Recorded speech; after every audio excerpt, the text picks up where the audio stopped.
Hi, நான் உங்களுடைய மாலா சுப்பிரமணியன் பேசுகிறேன். நாளைக்கு ஞாயிற்றுக்கிழமைப்பா. நாளை பொழுது எல்லாருக்கும் நல்ல பொழுதாக அமையட்டும் ஆண்டவன் புண்ணியத்தில். அதாவது தேதி வந்துட்டு 26/1/25, கிழமை வந்துட்டு ஞாயிற்றுக்கிழமை. நட்சத்திரம் வந்து கேட்டை நட்சத்திரம். நாளைக்கும் கேட்டை தான் வருது, சாயங்காலம் வரைக்கும் கேட்டை தான் இருக்குது. அப்புறம் தான் மூலம் ஆரம்பிக்கிறது. ஆக்சுவலி ராசி வந்து சேம் விருச்சக ராசி தான்.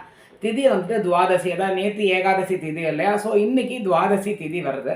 துவாதசி அதே மாதிரி நீங்கள் பெருமாளை வேண்டிண்டாலே உங்களுக்கு நல்லது தான். நல்ல நேரம் அப்படின்னு பார்த்தீங்கன்னா கார்த்தால 7:30 8:30 அண்டு சாயங்காலம் 3 4. ராகு காலம் ஞாயிற்றுக்கிழமை அப்படிங்கிறதுனால 4:30 6 ராகு காலம். குளிகை காலம் 3 4:30. யமகண்டம் 12 1:30. இந்த டயத்தில், இந்த 3 டயத்துலையுமே நல்ல காரியங்கள் ஒன்றுமே யாருமே ஜென்ரலாக பண்ண மாட்டா. ஸோ தெரிஞ்சுட்டு யாரும் நல்ல காரியங்கள் பண்ண வேண்டாம், ஆரம்பிக்க வேண்டாம்.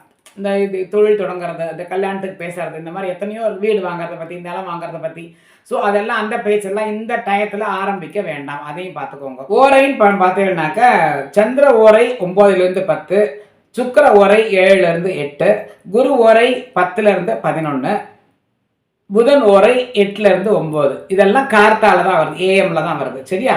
அண்ட் சேம் சந்திராஷ்டம் அந்த வந்துட்டு உங்களுக்கு ரோகிணி நட்சத்திரத்துக்கு வருது.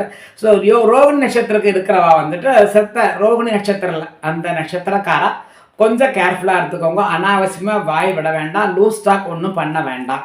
நாளைக்கு சித்த யோகமும் இருக்குது, மரண யோகமும் இருக்குது. மரண யோகம் இருக்கிறதுனால நாளைக்கு முடிஞ்ச வரைக்கும் நல்ல காரியங்கள் ஒன்றையுமே நீங்கள் ஆரம்பிக்க வேண்டாம்.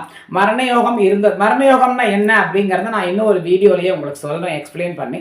மரண யோகம் இருந்ததுன்னா நீங்கள் வந்துட்டு விருத்தி இருக்காது. அந்த நேரத்தில் நீங்கள் அந்த நாளில் என்னதான் நீங்கள் நல்ல காரியங்கள் பண்ணினாலும் அது விருத்தி அடையாது. அதாவது கல்யாணம் பண்ணுறேன், இல்லை குழந்தையை பற்றி ஏதாவது டெலிவரி அதை பற்றி என்னவா பண்ணுறேன் அப்படின்னா அது விருத்தி நோக்கு நமக்கு கிடைக்காது. அப்படிங்கிற அந்த நேரத்தில் கடன் கொடுக்கலாம், ஏன்னா கடன் கொடுத்தா முடிஞ்சு போயிடும். மரண யோகத்தில் நீங்கள் கடன் கொடுக்கலாம், கடன் வாங்கப்படாது. 1 2வது நல்ல காரியங்கள் பேசப்படாது, தொழில் தொடங்கப்படாது, உங்களுக்கு விருத்தி இருக்காது அப்படின்பா அந்த மரண யோகத்தில். ஸோ மரண யோகம் இருந்ததுனாக்கா அந்த நாள் அன்னைக்கு சித்த யோகமும் இருக்குது, அமிர்த யோகமும் இருக்குது. அமிர்த யோகம் இருந்தாலும் சரி, இந்த மரண யோகம் அது அடிபட்டு போயிடும் உங்களுக்கு. ஸோ அதனால மரண யோகம் இருந்ததுன்னா அன்னை முழுக்க அந்த நல்ல காரியங்கள் எதுவுமே நம்ம பண்ண வேண்டாம். அது மட்டும் கொஞ்சம் நீங்கள் பார்த்துக்கோங்க. எனிவே நாளை வந்துட்டு எல்லாருக்கும் நல்லதாகவே அமையட்டும். ஜெய் மகாகாளியே சரணம்.